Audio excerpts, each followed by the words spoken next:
మనోళ్ళు కూడా అలవోకగా ఓట్లేసారు. మీరు గొప్పలే, మీరు మాణిక్యరావుని గెలిపించారు. కొన్ని నియోజకవర్గాలలో అత్యాశకు పోయి నేను చెప్పిన కూడా అప్పుడు మంది మాటలు పట్టుకొని మారమానం పోతే మళ్ళీ వరకు ఇల్లు కాలిపోతారు.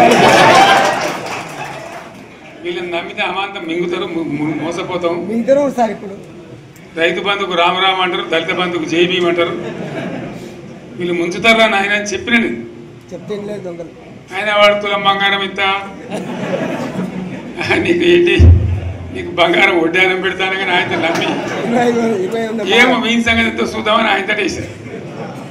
వేసింది ఇరుకపోయారు, బాయిలో పడ్డారు, అయిపోయి ఉన్నాయి అన్ని మీకు. ఇప్పుడు మళ్ళీ మొదటికి వచ్చానా కైలాసం ఆడలో పెద్ద పంపించినట్టు అయింది మళ్ళీ. అంతే కదా, ఆలోచన లేకుండా ఎటు పడితే అటు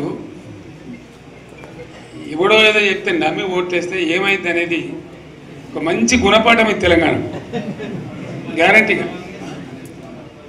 మంచిగా సంసారం జరుగుతుంది. జరి తువ్వకచ్చినాం, రైతులు ఇంత ముఖం తెలివైతుండ్రి, ఇంత బాకీలు కట్టుకుంటుండ్రి. ఎంతోమంది పాపం సిటీలు వేసుకుందరు, ఏదో వేసుకుందరు. రైతు బంధు పైసలు పడితే ఎంత సంతోషం ఉంటుండే. ఆయన పోయిన గంగలు గడిచిపోయింది. ఇప్పుడు వాడు ఇతడో ఏడో భగవంతుని కనుక ఇచ్చినా కూడా మోసమే. ఏదో మళ్ళీ ఎలక్షన్ కోసం దానికోసం చేస్తారు తప్ప కడుపు నిండా ప్రేమను ఇచ్చేది ఇట్లే ఉంటుందా? సర్పంచ్ ఎలక్షన్ పెట్టింది సార్. మనం ఉన్నప్పుడు కరోనా వచ్చింది. కరోనా వస్తే కూడా రైతు బంధు ఆపలే. కరోనా వచ్చి రాష్ట్రానికి రూపాయి ఆదాయం రాకపోయినా